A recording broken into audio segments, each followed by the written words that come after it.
दोस्तों लक्ष्मीकांत के सीरीज में आप सबका स्वागत है। दोस्तों ये चैप्टर सेकंड है। इससे पहले मैंने फर्स्ट चैप्टर को बहुत आसानी से कंप्लीट कर लिया है और उस फर्स्ट चैप्टर का नाम थी ऐतिहासिक पृष्ठभूमि, हिस्टोरिकल बैकग्राउंड। यह हिस्टोरिकल बैकग्राउंड वाला चैप्टर बहुत इंपॉर्टेंट है। आपके एग्जाम में हर साल क्वेश्चन पूछा जाता है। इसमें बहुत सारे इंपॉर्टेंट अधिनियम है, जैसे कि 1935 का भारत शासन अधिनियम है, 1919 का अधिनियम है, 1909 का अधिनियम है, 1833 का चार्टर एक्ट, 1813 का चार्टर एक्ट।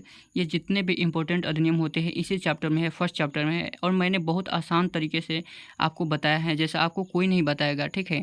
और इस चैप्टर में हम लोग सेकेंड चैप्टर को देखेंगे, मेकिंग ऑफ द कॉन्स्टिट्यूशन, संविधान का निर्माण कैसे हुआ दोस्तों, इस वीडियो में हम समझेंगे। इससे पहले मैं आपको बता दूं दोस्तों कि मैं भी यूपीएससी का तैयारी करता हूं और 2024 में एग्ज़ाम देने वाला हूं। आप लोग के साथ एग्ज़ाम दूंगा और प्रीलिम्स को क्वालिफाई करूँगा। हम दोनों भाई साथ में मिलकर एग्ज़ाम को क्वालिफाई करेंगे, बशर्ते आप लोग साथ दीजिए और आप लोग पढ़िए। अगर आपको अच्छा लगे तो ही पढ़िए, मैं नहीं कह रहा हूँ कि आप मेरा वीडियो पढ़िए, आप लोग को अच्छा लगे तो पढ़िए, नहीं तो आप यहाँ से जा सकते हैं, ठीक है। मैं एक शॉर्ट नोट्स की तरह बताता हूँ। अगर आप लोग के पास बुक है या लक्ष्मीकांत पढ़ते हैं तो आप लोग अपना बुक निकाल लीजिए। आपके पास कोई भी एडिशन है, सब में यहीं दिया हुआ है, ज़्यादा परिवर्तन कुछ भी नहीं है, ठीक है। तो चलिए देखते हैं कि संविधान सभा का निर्माण कैसे हुआ। तो देखिए दोस्तों, संविधान सभा का निर्माण किसने किया था? संविधान सभा बोल रहा हूँ। संविधान का निर्माण किसने किया था? तो संविधान सभा ने किया था। एक सभा बनाई गई थी संविधान के निर्माण के लिए, ठीक है।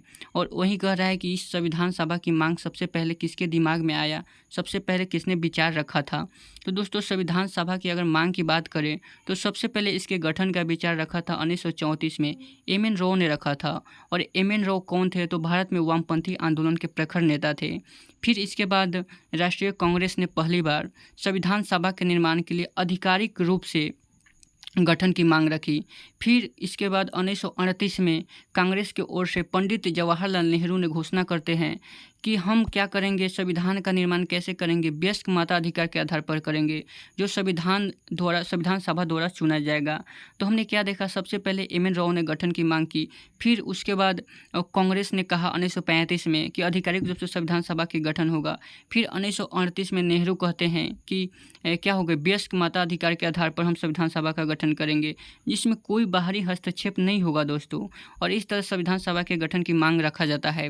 लेकिन क्या होता है कि अंततः क्या होता है कि नेहरू की इस मांग को क्या कर लिया जाता है, स्वीकार कर लिया जाता है। ब्रिटिश सरकार ने क्या करते हैं कि सैद्धांतिक रूप से स्वीकार कर लेता है। और इस स्वीकार की वजह से इसे क्या नाम दिया जाता है, तो 1940 के अगस्त प्रस्ताव के नाम से जाना जाता है, ठीक है दोस्तों। किसको? नेहरू जी ने जो वयस्क मताधिकार के आधार पर क्या रखा था, संविधान सभा के गठन की बात की थी। और इनके मांग को स्वीकार कर लेता है ब्रिटिश सरकार सैद्धांतिक रूप से, और इसी को अगस्त प्रस्ताव के नाम से जानते हैं। फिर क्या होता है दोस्तों कि 1942 में ब्रिटिश सरकार एक मिशन भेजते हैं, क्रिप्स मिशन भेजते हैं। क्रिप्स मिशन ही क्यों? क्योंकि दोस्तों यह कैबिनेट मंत्री के सदस्य था, कैबिनेट मंत्री था कौन? सर स्टैफोर्ड क्रिप्स, इसलिए इसके क्रिप्स मिशन के नाम से जानते हैं। और 1942 में क्या क्या आता है ब्रिटिश सरकार की तरफ से, तो एक कैबिनेट मंत्री स्टैफोर्ड क्रिप्स आता है। फिर मंत्रिमंडल के एक सदस्य आते हैं, जो मंत्रिमंडल होते हैं उसके एक सदस्य आते हैं, और कैबिनेट स्टैफोर्ड क्रिप्स आते हैं। और किस लिए आते हैं, तो ये एक प्रमुख प्रस्ताव लेकर आते हैं संविधान के निर्माण के लिए, ठीक है। कौन आते हैं? तो स्टैफोर्ड क्रिप्स आते हैं, ठीक है। और ये कहा जाता है कि हम द्वितीय विश्व युद्ध के बाद क्या करेंगे, इस संविधान को अपनाएंगे। लेकिन बीच में ही क्रिप्स मिशन को मुस्लिम लीग ने अस्वीकार कर देता है। यानी कि मुस्लिम लीग कहता है कि हम आपके क्रिप्स प्रस्ताव को नहीं मानते हैं। क्यों नहीं मानते हैं, तो इसका रीज़न भी तो होना चाहिए। तो क्यों नहीं मानते हैं? क्योंकि मुस्लिम लीग 2 स्वायत्त हिस्सों में बांटने की बात करता है भारत को, ठीक है। कहता है कि हम अपनी अपनी संविधान सभा बनाएंगे, इसीलिए इसको हम नहीं मानते हैं, क्रिप्स प्रस्ताव को हम नहीं मानते हैं। और दोस्तों जब ऐसा होता है, जब किसी को बात को नहीं माना जाता है तो दूसरा प्रस्ताव आता है। इसीलिए ब्रिटिश सरकार क्या करते हैं, एक दूसरा मिशन भेजते हैं जिसे हम कैबिनेट मिशन के नाम से जानते हैं। और ये कैबिनेट मिशन कहता है कि जाओ मुस्लिम लीग, हम तुम्हारे इस मांग को ठुकराते हैं। तुम जो 2 संविधान सभा की मांग कर रहे हो ना, उसको हम ठुकराते हैं, हम नहीं मानते हैं। लेकिन इसने संविधान निर्माण की योजना सामने रखता है। कौन? कैबिनेट मिशन संविधान निर्माण की योजना सामने रखता है और मुस्लिम लीग को काफ़ी हद तक संतुष्ट भी कर लेता है कि हम एक संविधान निर्माण करेंगे और एक संविधान सभा का गठन करेंगे, ठीक है। और इस तरह कैबिनेट मिशन के आधार पर ही, योजना के आधार पर ही क्या होता है कि नवंबर 1946 में संविधान सभा का गठन होता है। अगर हम बात करें इस योजना की विशेषताएं की, तो दोस्तों इसकी विशेषता इसलिए इस तरह थी कि संविधान सभा में कुल सदस्य कितनी होनी थी, तो 389 सदस्य होनी थी। 389 का मतलब 389, ठीक है। और इसमें 296 सीटें कहाँ से आनी थी, तो ब्रिटिश भारत से आनी थी, और 93 सीटें देसी रियासत से आवंटित की जानी थी। तो टोटल 389 रखी जानी थी, उसमें से 296 सीटें कहाँ से, ब्रिटिश भारत से, और 93 सीटें कहाँ से, देसी रियासत थे, ठीक है। तो 296 ब्रिटिश भारत से, लेकिन उसमें भी कुछ डिफरेंट था कि 296 सीटें में से भी 292 सीटों का चयन कहाँ से होगा, तो गवर्नर के प्रांत से, 11 गवर्नर के प्रांत से, जबकि 4 का चयन कहाँ से होगा, तो मुख्य आयुक्त के प्रांत से, ठीक है। तो इस तरह ब्रिटिश में से 296 में से 11 गवर्नर के प्रांत से, 11 गवर्नर के प्रांत से यानी 292 सीटें, और 4 मुख्य आयुक्त के प्रांत से, ठीक है दोस्तों।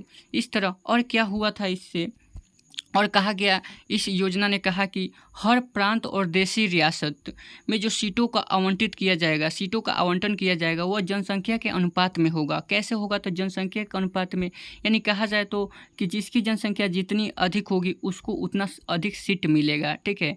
तो मोटे तौर पर देखें तो 10 लाख लोगों पर एक सीटें आवंटित की जानी थी। कितने, 10 लाख लोग पर एक सीटें आवंटित की जानी थी, ठीक है। इसके बाद क्या हुआ कि जो ब्रिटिश प्रांत में आवंटित की जाने वाली सीटें थी, सीटों का निर्धारण किया जाना था, वो भी तो जनसंख्या के अनुपात में किया जाना था, लेकिन ये 3 समुदाय में किया जाना था, जैसे मुस्लिम, सिख एवं सामान्य लोग में, लेकिन मुस्लिम और सिख को छोड़कर, ठीक है। इस तरह अगर और विशेषता की बात करें तो यहाँ पर देखिए दोस्तों कि प्रत्येक समुदाय और प्रतिनिधित्वों का चुनाव जो किया जाना था वह प्रांतीय असेंबली में किया जाना था। प्रांतीय असेंबली में उस समुदाय के सदस्यों द्वारा किया जाना था, ठीक है। और चुनाव कैसे किया जाएगा दोस्तों, तो एकल संकल्पनीय मत के माध्यम से किया जाएगा और समानुपातिक प्रतिनिधित्व के तरीके से किया जाएगा। समानुपातिक प्रतिनिधित्व क्या होता है, एक समान अनुपात में मतलब प्रतिनिधित्व किया जाएगा, उसके तरीके से मतदान किया जाएगा। दोस्तों अगर आपको ये समानुपातिक समझना है बहुत अच्छे तरीके से, तो आप लोग यूट्यूब पर जाकर सर्च कीजिएगा, आपको बहुत आसानी से समझा दिया जाएगा, क्योंकि यह बहुत ही बोले डिफ़िकल्ट है, ठीक है। तो आप लोग जाकर देखिएगा, इसमें मैं नहीं बता सकता क्योंकि यह लंबा वीडियो हो जाएगा, क्योंकि लक्ष्मीकांत के एक टाइप के रिवीजन का सीरीज़ है, ठीक है। तो हम लोग का क्या देखें, तो यह एकल संक्रमणीय मत के माध्यम से और समानुपातिक प्रतिनिधित्व के तरीके से मतदान किया जाना था। अगर बात करें देशी रियासत के प्रतिनिधित्व का चुनाव किन के आधार पर किया जाना था, तो रियासत के प्रमुख द्वारा किया जाना था, ठीक है, चयन। अगर देशी रियासत के प्रतिनिधित्व का चयन की बात करता है तो किसके द्वारा, तो रियासत के प्रमुख द्वारा, जो प्रमुख होते हैं उसके द्वारा किया जाना था, ठीक है। तो इस तरह अंततः क्या होता है दोस्तों कि यह स्पष्ट हो जाता है कि संविधान सभा आंशिक रूप से चुनी हुई और आंशिक रूप से नामांकित निकाय थी, स्पष्ट कर दिया जाता है, ठीक है। तो अगर पूछेगा कि आंशिक रूप से संविधान सभा कैसे चुनी, तो आंशिक रूप से और आंशिक रूप से नामांकित किया गया था। इसके अलावा अगर पूछे कि कैसे इसका चुनाव हुआ, चयन हुआ है, तो अप्रत्यक्ष रूप से हुआ है। कैसे हुआ है, अप्रत्यक्ष रूप से हुआ है और प्रांतीय व्यवस्थापिका के सदस्यों द्वारा किया जाना था, ठीक है। प्रांतीय व्यवस्थापिका के सदस्य कौन थे, जिनका चुनाव हुआ था एक सीमित मताधिकार के आधार पर, ठीक है। और इस तरह अप्रत्यक्ष रूप से और आंशिक रूप से नामांकित निकाय थी।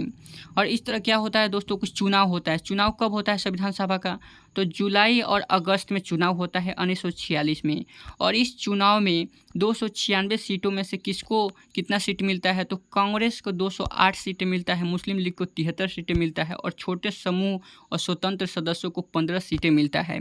हालांकि देशी रियासत को आवंटित की गई सीटें जो 93 थी, वह सीटें भर नहीं पाई, क्योंकि वह खुद को संविधान सभा से अलग रखने का निर्णय लेता है। तो यहाँ से क्या निकल के आता है दोस्तों कि 296 में से किसको, 208 मुस्लिम लीग को मिला, 73 किसको मिला, 73 मिला, सॉरी दोस्तों, 208 कांग्रेस को मिला और मुस्लिम लीग को 73 मिला, और 13 मिला छोटे कितना मिला, 15 छोटे और स्वतंत्र सदस्यों को मिला, ठीक है।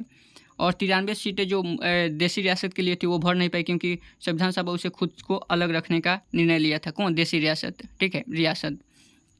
और इस तरह क्या होता है दोस्तों, यहाँ पर एक फैक्ट निकल के आता है सामने, आपको याद रखना है कि संविधान सभा का चुनाव भारत के वयस्क मतदाताओं द्वारा प्रत्यक्ष रूप से नहीं हुआ है। कैसे नहीं हुआ है, प्रत्यक्ष रूप से नहीं हुआ है, अप्रत्यक्ष तरीके से हुआ है, एकल संक्रमणीय मत के द्वारा, समानुपातिक के द्वारा हुआ है, ठीक है, याद रहेगा ना। लेकिन अगर पूछेगा कि इसमें कौन कौन शामिल था, तो दोस्तों इसमें हिंदू समुदाय भी शामिल थे, मुस्लिम भी थे। यहाँ से देखिए मैं दिखाता हूँ आपको, यहाँ से हिंदू, मुस्लिम, सिख, फारसी, आंग्ल भारतीय, भारतीय ईसाई, अनुसूचित, अनुसूचित जनजाति के प्रतिनिधियों को भी जगह मिली थी। इसमें महिलाएं भी शामिल थी, लेकिन महात्मा गांधी को अगर छोड़ दे तो महात्मा गांधी संविधान सभा में शामिल नहीं थे, क्यों? और एक बड़ी हस्ती भी थे। आपसे क्वेश्चन पूछेगा कि क्या संविधान सभा में महिला शामिल थी, तो यह संविधान सभा में महिला समुदाय शामिल थी। ठीक है, तो इस तरह हमने देखा संविधान सभा के गठन कहाँ तक हुआ, चुनाव कैसे हुआ, कितना किसको सीट मिला। 208 सीटें कांग्रेस की मिली, 73 सीटें किसको मिली, तो मुस्लिम लीग को मिला। इस तरह हमने देखा। ठीक है, तो दोस्तों यह वीडियो लंबा हो जाएगा, इसलिए आज के लिए इतना ही रहने देते हैं।